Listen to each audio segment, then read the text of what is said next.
A palavra de Deus foi o guia moral e espiritual do mundo ocidental há muitos milênios. Porém, a mensagem divina chegou a nós através de intermediários. Meu professor de teologia nos dizia: tradutore, traditore, tradutor, traidor. Se o tradutor não concorda com o autor, muda o autor. E como lemos do texto do tradutor, acreditamos que o autor escreveu aquilo. Quem foram os escolhidos para trazer os ensinamentos de Deus a todos nós? Foi Moisés realmente encarregado de levar seu povo através do deserto por uma mensagem divina? Os 10 mandamentos que conhecemos hoje são os que Deus deu a Moisés? Ou existiram outros que foram escondidos? Quando Deus fala da lei a Moisés, ele o manda ler 10 mandamentos. Porém, temos mais de 600 mandamentos que são entregues ao povo. Quem são as pessoas que dizem ser os atuais mensageiros de Deus? Deus deve poder falar através de algumas pessoas hoje. De certa forma, eles são como os anjos, eles são mensageiros de Deus. Pode a igreja assassinar a quem entregou uma mensagem diferente daquela que sua instituição pretendia? Chegaram novos mensageiros de Deus à América Latina que a igreja não reconhece? Um santo pagão é um termo com o qual se quer apelidar a pessoas que já morreram e que o povo ou determinado grupo o considera santo. Segundo a Bíblia, a palavra de Deus chega até nós através de seus vários mensageiros.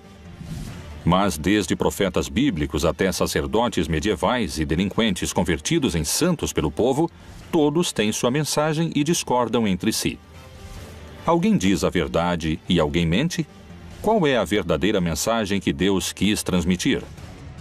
Mensageiros de Deus, verdadeiros profetas ou farsantes profissionais? Cairo, Egito. É hoje uma populosa metrópole com mais de 8 milhões de habitantes. As margens do Rio Nilo foram durante milênios o epicentro político da região. Para a tradição judaico-cristã, foi nessa região onde Deus começou a deixar seu rastro mais profundo na civilização. O povo judeu vivia sob o domínio cruel do faraó do Egito. Mas um dia nasceu o homem que daria início à insurreição. E o rei do Egito falou às parteiras das hebreias, das quais uma delas era Sifrá e a outra Puá, e disse: quando ajudardes a dar à luz as hebreias e as virdes sobre os assentos, se for filho, matai-o, mas se for filha, deixe-a viva. No lar de Moisés, a mãe ficou grávida, teve seu filho e o escondeu durante 3 meses. Por temor que o ferissem ou que o faraó o matasse. O colocou em uma arca com betume e o deixou no rio Nilo, em um lugar de juncos, para que não houvesse perigo de que se afogasse. E o menino foi descoberto pela filha do faraó. Ela o pegou e viu que era um menino hebreu desde o primeiro momento. Ela viu que era um menino hebreu e naquele momento se encontrava ali a irmã de Moisés. Ela disse à filha do faraó que conseguiria uma ama de leite, e a ama de leite que ela conseguiu era a mãe de Moisés. Desde as origens tem aqueles que duvidam dos relatos da vida e do nascimento do mensageiro mais notável da história bíblica. Assim são os mitos, porque hoje você coloca um bebê em um cesto de vime e afunda, né? Acredito que se usava boias naquela época, é isso. Só que, além disso, são tão acertados os mitos, não resgata qualquer mulher. O resgata exatamente a filha do faraó. E permite que a mãe judia, que é outra coincidência mítica, seja ama de leite. Por que deveria ser tão importante no decorrer de sua história o fato de ser criado pela corte do faraó? Alguém que vai libertar e que vai liderar uma rebelião contra o poder não pode ser educado nem criado com mente de escravo. Muitas vezes o líder não deve ter os medos nem as ataduras dos oprimidos. Deus escolheu um representante para que leve sua palavra em um dos momentos mais escuros para o povo judeu. Qual é a forma em que Moisés se transforma no maior mensageiro de Deus de todos os tempos? O episódio da vocação de Moisés é muito lindo porque ele está pastoreando uns animais e de repente encontra-se com uma sarça ardendo que não se consome. Então a curiosidade faz com que ele se aproxime e escute a voz de Deus que diz: tira as sandálias porque esse é um lugar sagrado. Então aproxima-se e é assim como recebe o chamado. Esse receber o chamado corresponde também à manifestação do nome de Deus, porque é ali onde Deus, por pedido do mesmo Moisés, lhe dá seu nome. E o que devo dizer? Quem me manda fazer tudo isso? Diz que quem manda é aquele que é. Eu sou o que sou, daí vem o nome Javé. Portanto, desci para livrá-lo das mãos dos egípcios e para fazê-lo subir daquela terra a uma terra boa e larga, a uma terra que mana leite e mel. Vem, agora, pois, e eu te enviarei ao Faraó para que tires o meu povo, os filhos de Israel, do Egito.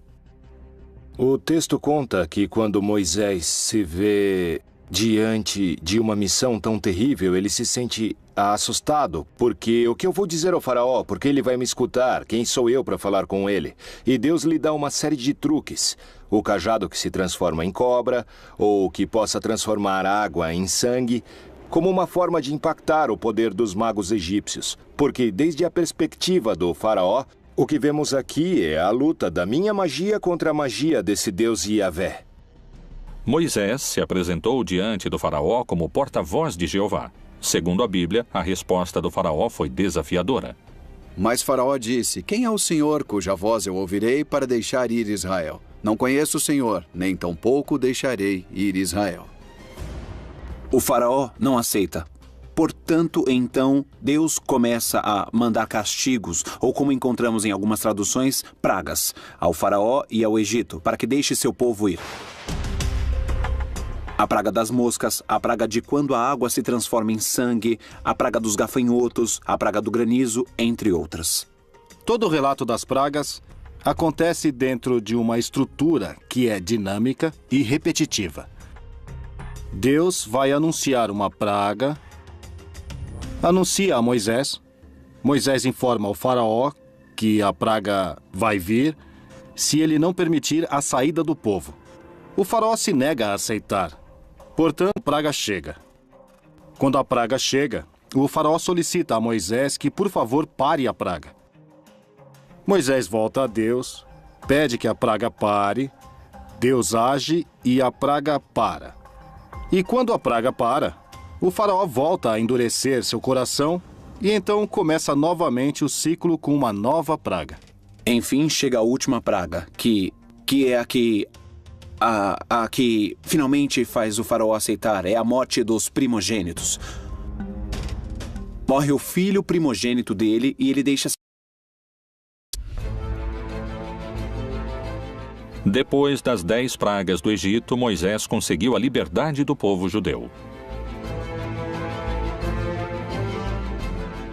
Guiados pelo profeta, começaram um longo percurso em direção à terra prometida, no que se conheceu como o Êxodo. Na narração do Êxodo, Moisés vai recebendo paulatinamente as indicações do que deve fazer. Moisés é alguém que vai forjar um grupo de escravos com mentalidade escrava. Vai formar uma nova nação. E por isso, dizia um comentarista rabínico, foi mais difícil tirar o Egito dos judeus do que tirar os judeus do Egito, porque a mentalidade escrava perdura. Por isso, segundo a narrativa, são 40 anos de travessia no deserto para gerar uma mudança de mentalidade. Segundo o que diz a Bíblia, diante deles, durante os longos anos que durou o Êxodo, encontravam-se guiados por Deus.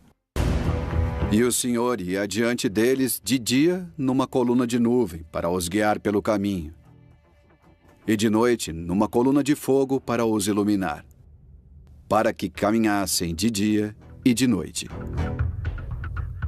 Guiado pela mão de Deus, o povo judeu tinha se libertado do poderoso faraó. Porém, e apesar da sua ousadia, agora enfrentava a morte e estava sem saída entre as águas do Mar Vermelho e as tropas sedentas de vingança pelas 10 pragas desencadeadas sobre o Egito. Quando o faraó deixou o povo de Israel sair em liberdade, arrependeu-se do que fez e os perseguiu. Quando estava a caminho, chegaram ao Mar Vermelho e aconteceu um milagre que se conhece como aquele em que Deus abriu as águas do Mar Vermelho para que o povo pudesse passar. De que forma Moisés poderia abrir as águas do Mar Vermelho? Então disse o Senhor a Moisés: Por que clamas a mim? Dize aos filhos de Israel que marchem. E tu, levanta a tua vara e estende a tua mão sobre o mar, e fende-o, para que os filhos de Israel passem pelo meio do mar em seco. Quando o povo terminou de atravessar e chegou na outra margem, o faraó já estava perto deles. E diz o texto bíblico que Deus voltou a fechar ali as águas. Então morreram muitos dos que vinham perseguindo o povo de Israel. O Senhor diz: pega a vara que você traz, pega o cajado que traz, põe o cajado sobre a água e então a água teria se aberto. Em que consiste isso é um grande mistério, também não sabemos, mas algo extraordinário aconteceu a tal ponto que Israel conserva isso como uma das intervenções mais notáveis do Senhor em sua história. Segundo alguns eruditos, nos textos prévios à tradução da Bíblia, não existe nenhuma menção que faça referência ao Mar Vermelho. No lugar dele, menciona-se o Yam Suf. O Yam Suf não é o Mar Vermelho, porque o Mar Vermelho, se nos localizamos na geografia, no mapa da região, é um mar muito profundo e não estava nesse caminho onde moravam os filhos de Israel.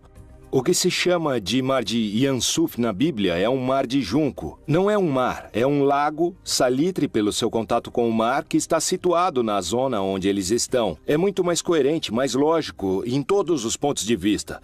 Então, sempre que eu falo do Mar Vermelho, eu falo do Mar das Canas, ou do Mar de Junco. Moisés atravessa com seu povo as águas, e assim é que contam os textos sagrados. Porém, estudos científicos recentemente realizados colocam em dúvida o milagre divino. O mais provável é que estivesse vinculado a um canal muito importante e pode ter sido favorecido por algum regime de ventos relativamente importante. Na Bíblia, há uma passagem do Êxodo que serviu como guia para este estudo científico. E então Moisés estendeu a sua mão sobre o mar, e o Senhor fez retirar o mar por um forte vento oriental toda aquela noite. E o mar tornou-se em seco, e as águas foram partidas. As pessoas puderam atravessar o Mar Vermelho, provavelmente numa zona muito próxima da costa, nunca pelo centro do Mar Vermelho, onde seria improvável que tivesse uma abertura, mesmo se tivesse muito vento. Se foi um fenômeno natural, então Moisés não falou com Deus? Sem dúvida, Moisés é um escolhido, um dos escolhidos mais claros, um grande caudilho escolhido pelo Senhor a realizar essa tarefa de mediação. Primeiro, na negociação com Faraó e depois de guiar o povo, tanto para atravessar o Mar Vermelho quanto na chegada à Terra Prometida, embora ele mesmo não entre na Terra Prometida. Claramente é um escolhido do Senhor para cumprir a missão. Aceitar a historicidade ou não nos relatos do Êxodo se torna um problema de fé. Novas leituras sobre o Antigo Testamento abrem dúvidas a eruditos e estudiosos sobre a forma em que Deus apresentou os 10 mandamentos a Moisés.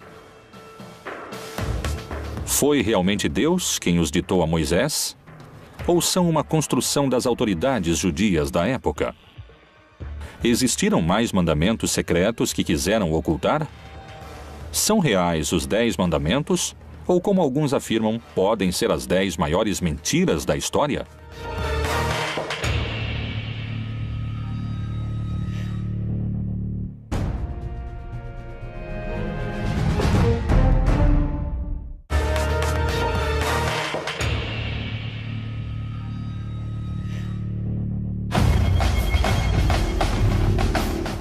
Moisés, o principal mensageiro divino, seguia em frente através do deserto guiado por Deus, levando seu povo à sua libertação. As pragas e o longo êxodo pareciam estar chegando a seu fim. Egito, Península do Sinai. O Monte Sinai é um dos maiores picos do Egito. Com 2.285 metros acima do nível do mar, é um dos lugares mais próximos aos céus na região. E é aqui, nesse cume, onde Moisés selou a aliança de seu povo com Deus. O encontro do povo com Deus se dá no Monte Sinai. O povo embaixo do Monte Sinai e acima Deus falando, mas parece que sua voz é forte. Tão forte como os trovões. Então o povo diz a Moisés, a voz de Deus nos assusta. Por que você não sobe e ele te fala aquilo que quer nos dizer e você vem e nos conta? E é assim que Moisés faz. E ali recebe diretamente as 2 tábuas da lei.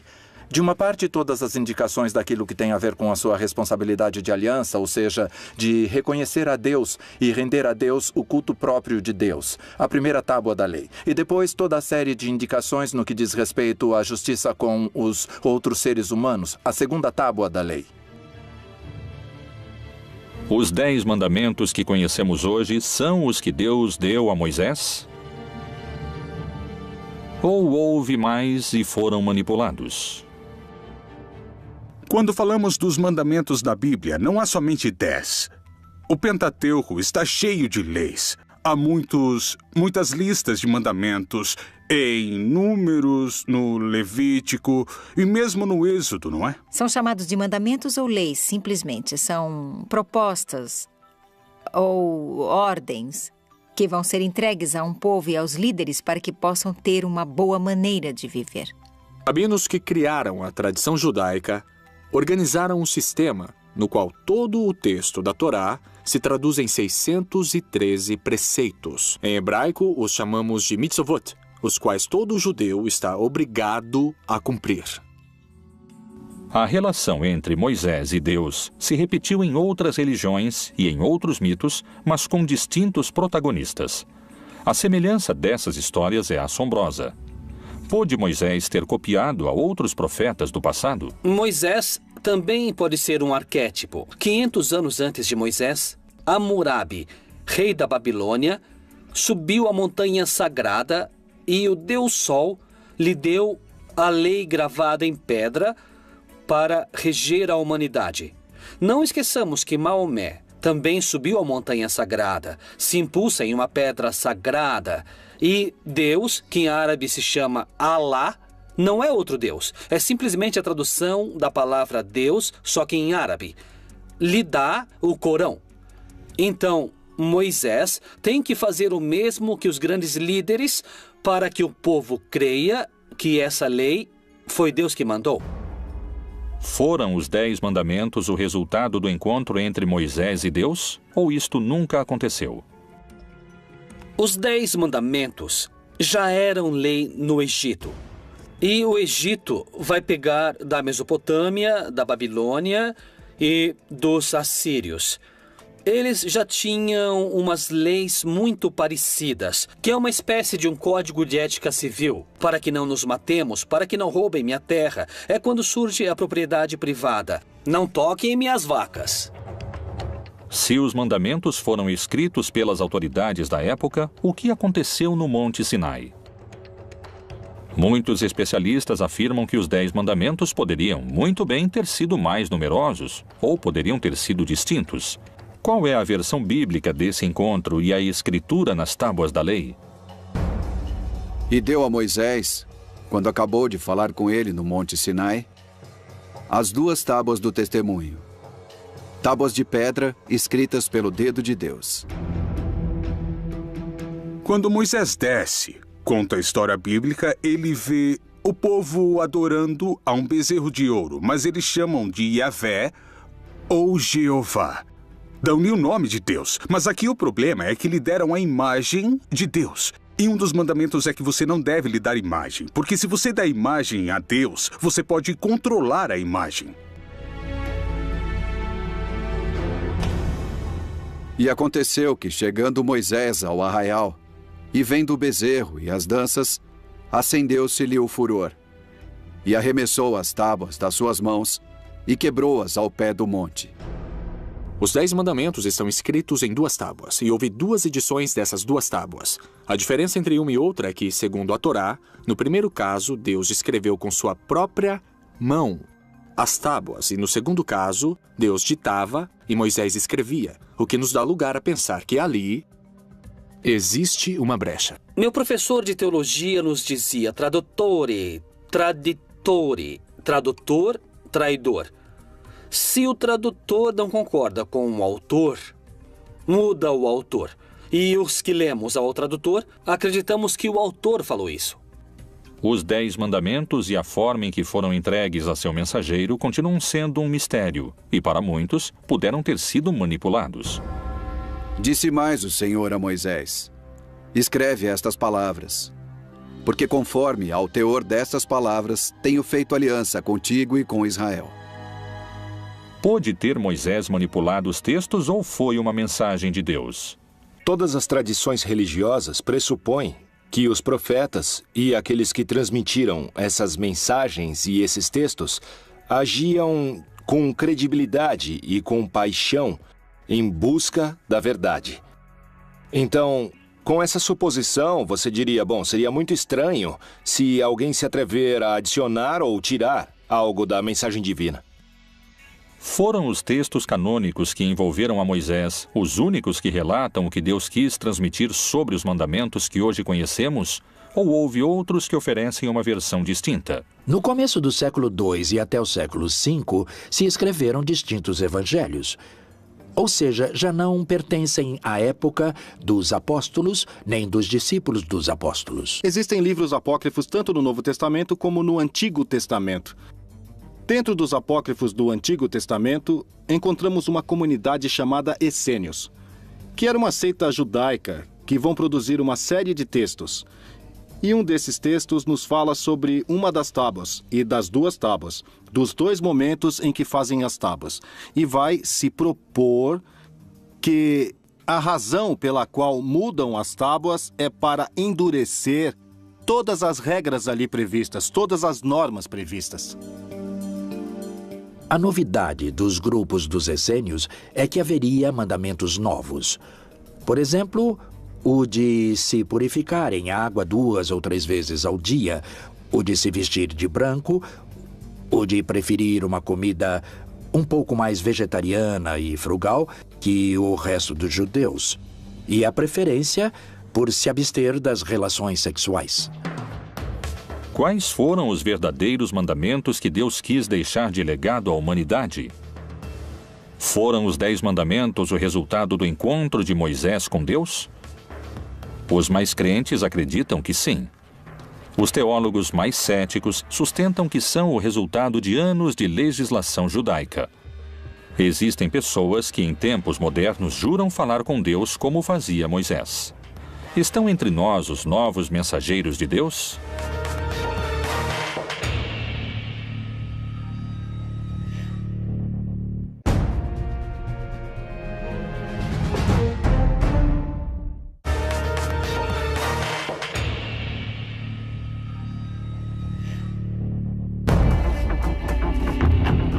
O encontro de Deus com Moisés, onde ele recebe os 10 mandamentos, continua sendo motivo de debate.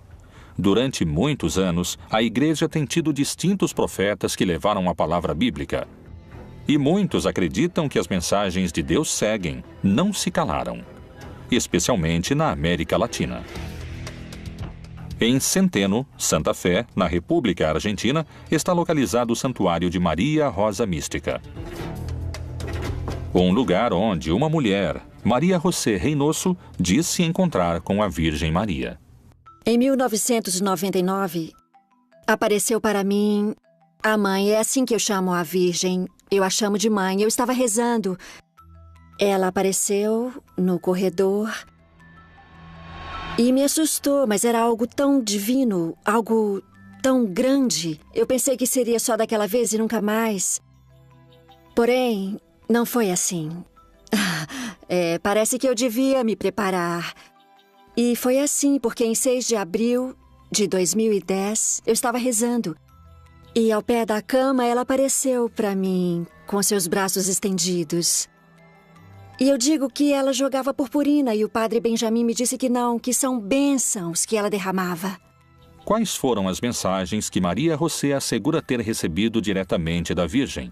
Ela me pede que vá buscar uma imagem na paróquia. Eu comento isso com o padre Benjamin Ele vai à busca e me diz: é essa? Sim, eu digo. Ela pede que eu reze todos os dias o Santo Rosário e que fale sobre ela. Cada final de semana, aproximadamente 4.000 pessoas se reúnem e peregrinam para receber o que dizem que é a mensagem da Virgem através de Maria José. Maria José chega a muitos fiéis e por distintas vias. Há muita gente que a conhece e não foi na missão. Estando no meio dos peregrinos, Maria José parece demonstrar um poder sobrenatural quando toca na cabeça das pessoas. Tem a capacidade de desfalecer a quem participa da procissão. O que é que experimentam seus seguidores que asseguram não serem os mesmos depois da imposição das mãos? Senti uma paz, um descanso. Sai toda essa angústia que você tem dentro. Alguma coisa muito especial e sempre vou continuar seguindo ela, porque é uma experiência muito bonita que enche de paz e nada mais, meu amigo. O ano passado, a minha irmã ficou doente e me pediu um favor que a acompanhasse para ver a Maria José. Eu disse que não queria, porque não acreditava em Deus, porque não acreditava na Virgem, não acreditava em ninguém. Fiquei na fila para minha irmã. E a primeira que caiu fui eu. São realmente milagres? Ou estamos diante de uma sugestão coletiva? Acredito que todos os grupos religiosos e místicos que desenvolveram distintas práticas espirituais ao longo da história incorreram em práticas deliberadamente que favorecem a formação dos estados de consciência pouco habituais ou também pouco raros. Porque surgirão falsos cristos e falsos profetas. Farão tão grandes sinais e prodígios que, se possível fora, enganariam até os escolhidos.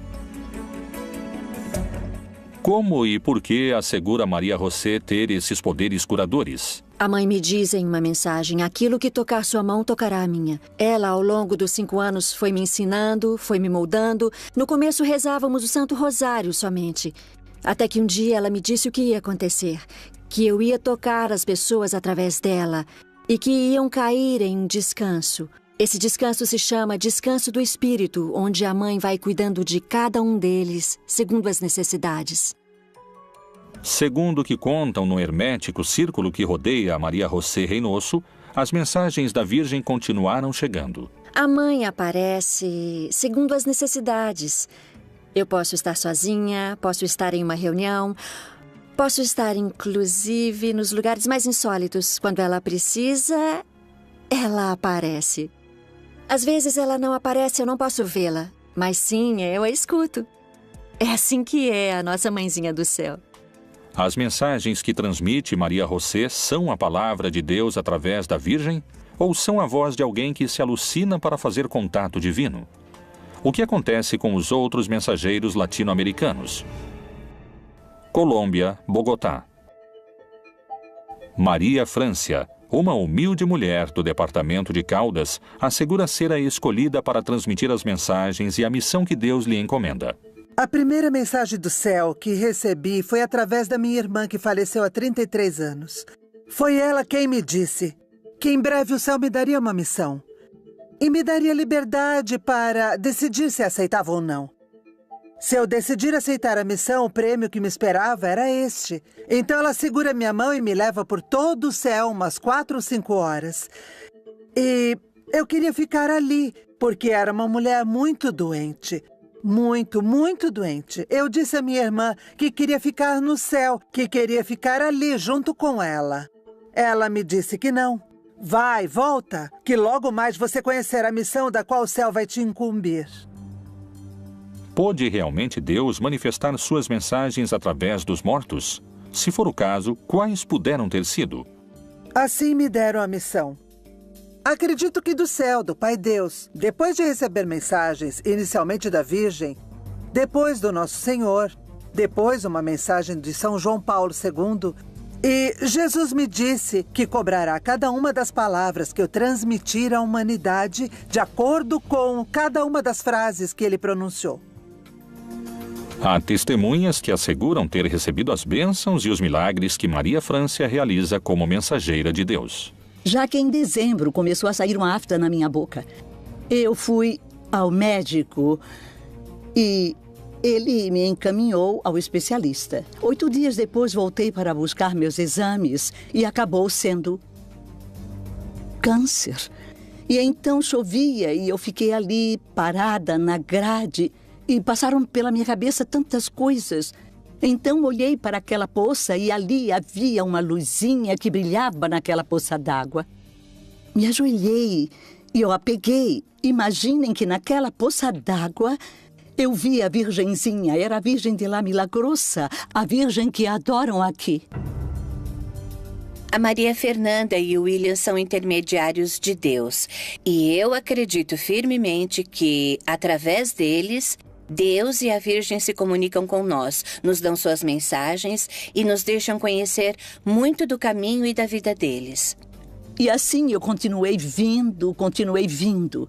Então aconteceu que, 3 meses depois dela ter colocado as mãos em mim, me disseram que eu estava curada. Eu já não tinha mais nada. Graças a Deus e à Santíssima Virgem, me curei. A Bíblia parece contemplar a possibilidade dos mensageiros. E o Senhor, Deus de seus pais, falou-lhes constantemente por intermédio dos mensageiros, porque se compadeceu do seu povo e da sua habitação. De que maneira podemos saber se são realmente mensageiros de Deus? Como se manifesta a Igreja Católica nesses casos? A Igreja avalia essas mensagens, avalia a pessoa para ver se ela está lúcida e, se for esse o caso, nós também avaliamos a mensagem. É uma mensagem consistente com os evangelhos? As revelações privadas, incluindo tudo o que revelaram através da Virgem Maria e de suas aparições, são, de certa forma, opcionais. São boas para acreditar, mas não somos obrigados a acreditar nessas coisas. Para a igreja que acredita e é possível uma aparição, também manifesta prudência. E não é que a Virgem ou os santos estão aparecendo a todo segundo e a todo instante, e em qualquer lugar. E não dar tanto crédito a essas supostas aparições. Amados, não creiais a todo o espírito, mas provai se os espíritos são de Deus, porque já muitos falsos profetas se têm levantado no mundo. Não existe a possibilidade de que Deus precise de um mensageiro para ficar revelando realidades cotidianas e repetitivas. Acima de tudo, se Deus pretende uma mensagem específica a uma comunidade, não necessariamente vai querer uma pessoa exclusiva utilizada para esse tipo de manifestações. Lamentavelmente, eu não sou apoiada pela igreja. E no começo eu sofri muito, mas, bom, eu fui assumindo. Eu quero ser defendida por meus pais celestiais. É o que mais me importa nesse momento.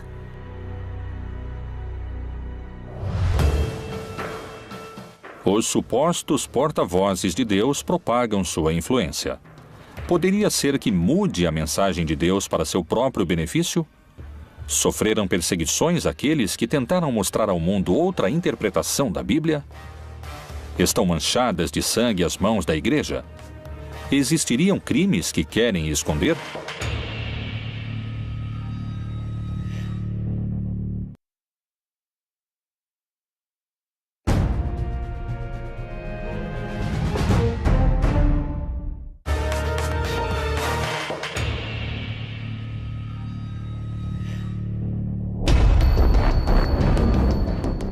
Os mensageiros de Deus não só se encontram nas passagens bíblicas, mas também, como alguns asseguram, se encontram hoje trabalhando entre nós, além das páginas do livro sagrado. As traduções da Bíblia foram numerosas. Há 450 línguas de forma completa e há mais de 2.000 de forma parcial, o que a torna o livro mais traduzido da história. Cada nova tradução leva a mensagem de Deus a milhões de pessoas. Mas tentar divulgar a palavra divina poderia ser muito perigoso. Quem foi William Tyndale e qual foi seu trágico desenlace depois de ter traduzido a palavra de Deus? Um personagem-chave importante nesses episódios foi William Tyndale. William foi um estudante do grego e do latim e tinha destaque. Se caracterizou por querer traduzir o texto grego que traduziu Erasmo de Roterdão ao inglês do povo comum da Inglaterra. Porém, muitos não permitiam que fosse traduzido o texto à língua comum do povo. E isso não só aconteceu na Inglaterra, mas também na Alemanha, na Suíça e nos Países Baixos. Tyndale foi caçado pela igreja, porque a igreja acreditava que o povo não deveria contar com a Bíblia no seu próprio idioma, nem o Pai Nosso podia ser repetido em inglês, tudo tinha que ser em latim. Pela ideia de que as pessoas poderiam distorcer a Bíblia porque não iam poder entendê-la. Tyndale publicou o Novo Testamento em inglês, fora da Inglaterra, porém foi traído por um amigo e a Inquisição o levou de volta à Inglaterra, onde morreu queimado vivo na fogueira, por ter traduzido sem o consentimento da igreja o que ele considerava ser o pão espiritual do qual as pessoas estavam precisando. E viu alguns tronos, e foi entregue o poder de julgar aos que neles se assentaram. E vi as almas dos que foram degolados por causa do testemunho de Jesus e da palavra de Deus. A partir das traduções de Tyndale, a mensagem de Deus podia chegar a quem nunca tinha chegado antes. E isso, aos olhos de muitos, podia ser perigoso. A Igreja Católica continuou condenando a tradução da Bíblia, sobretudo porque o povo católico é muito ignorante da Bíblia. Portanto, incapaz de questionar os textos bíblicos, que na prática estavam todos proibidos. Segundo eruditos e teólogos, a tradução de Tyndale era perigosa porque, ao aproximar a mensagem de Deus ao povo, o sacerdote não seria mais o intermediário entre os devotos e Jeová. Os príncipes, os governantes tinham muito medo que o povo, ao ter acesso às escrituras, o Papa e os líderes religiosos, a igreja institucional pudesse perder o poder. As pessoas comuns não deveriam ler a Bíblia porque iriam interpretá-la errado. O que, na verdade, ia acontecer é que as pessoas não iriam precisar do clero como intermediário.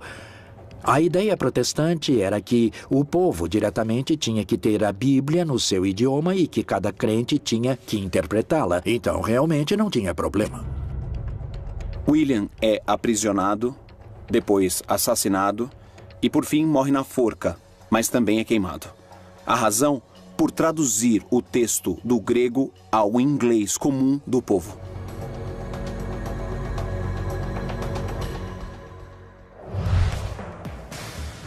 Segundo peritos, são tantos os intérpretes e as mensagens que a mensagem de Deus começa a ficar confusa. Poderia ser esse um dos motivos pelos quais muitas pessoas se inclinam a acreditar nos santos populares? Qual a diferença entre os santos e os aceitos pela igreja?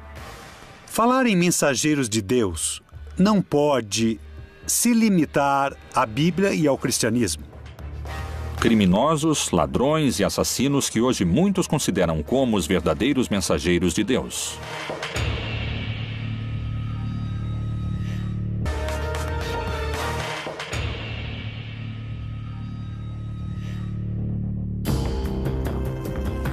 Os mensageiros de Deus ao longo da história tiveram distintos protagonistas e diferentes desfechos.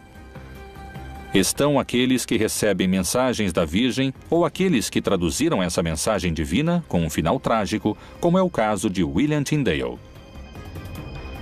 Na liturgia católica, os crentes pedem milagres a Deus através dos santos. Pelas distintas circunstâncias, a população recorre também a santos populares, muitos deles pagãos. Figuras que não foram aprovadas pela Igreja Católica e, apesar disso, mobilizam milhões de crentes. Na América Latina, seriam os santos pagãos vistos como os verdadeiros mensageiros de Deus? No texto bíblico, a palavra santa utilizada para as pessoas é o povo de Deus, porque era único e especial. E depois é a igreja, porque é única e especial. Não é a qualidade moral e humana da pessoa que a faz santa. Mas no contexto do Novo Testamento, é a eleição que Deus faz, que faz das pessoas. Porque eu sou o Senhor, que vos fiz subir da terra do Egito, para que eu seja vosso Deus, e para que sejais santos, porque eu sou santo. Muitos acusados de estupros, roubos e assassinatos. Os santos pagãos populares latino-americanos costumam ter um passado criminal.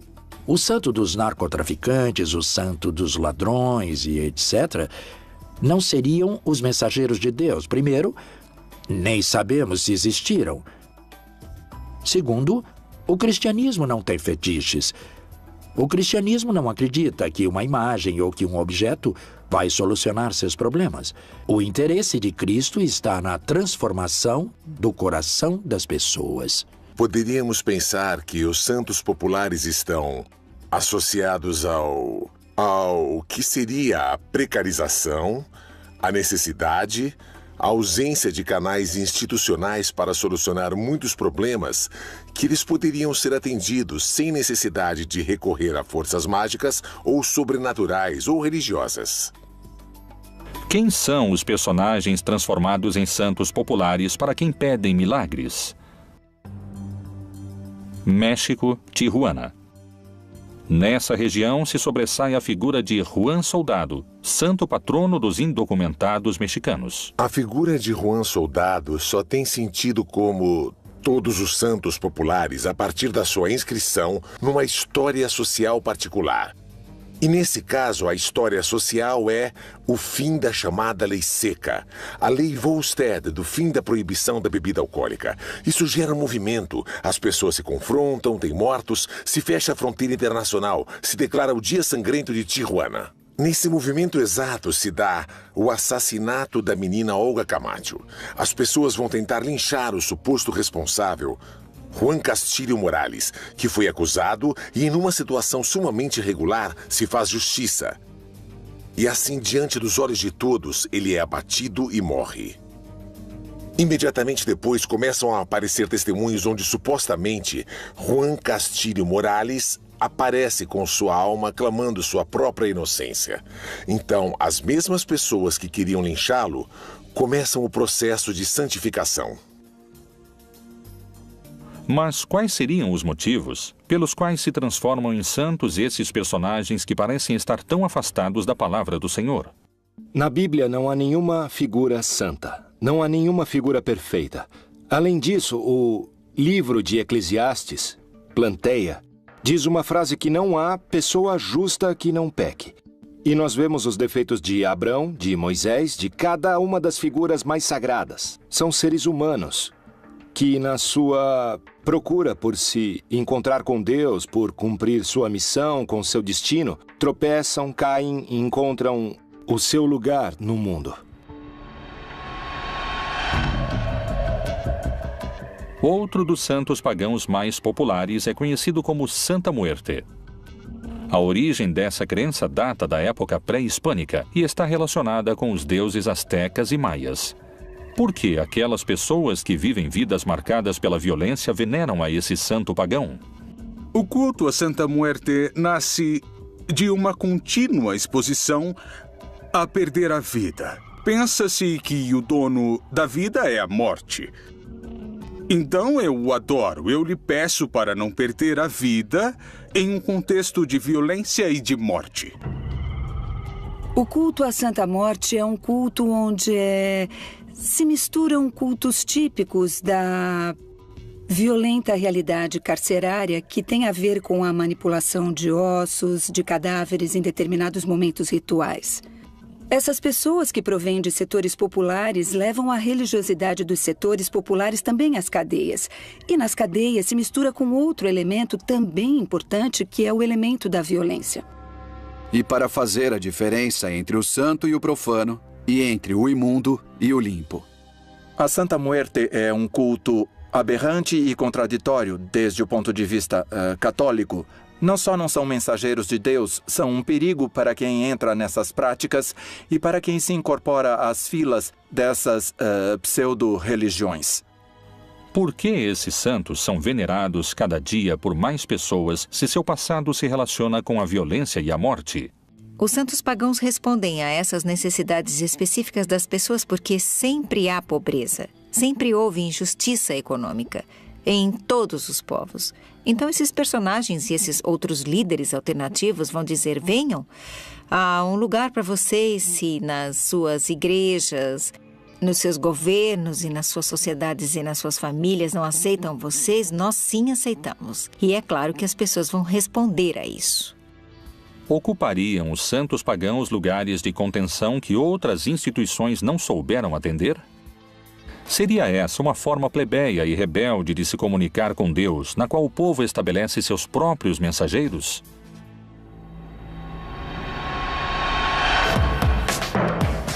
Desde o início da religião, os mensageiros de Deus ocuparam um lugar central no cristianismo. Realmente Moisés falou com Deus, ou pode ter formado parte de uma construção necessária para doutrinar o povo? Existiriam na atualidade pessoas que são portadoras da mensagem de Deus? A Igreja Católica procura difundir a palavra de Deus, ou alguns na instituição adaptam o sentido da Bíblia à sua conveniência? Os Mensageiros de Deus, outro dos mistérios da Bíblia Proibida.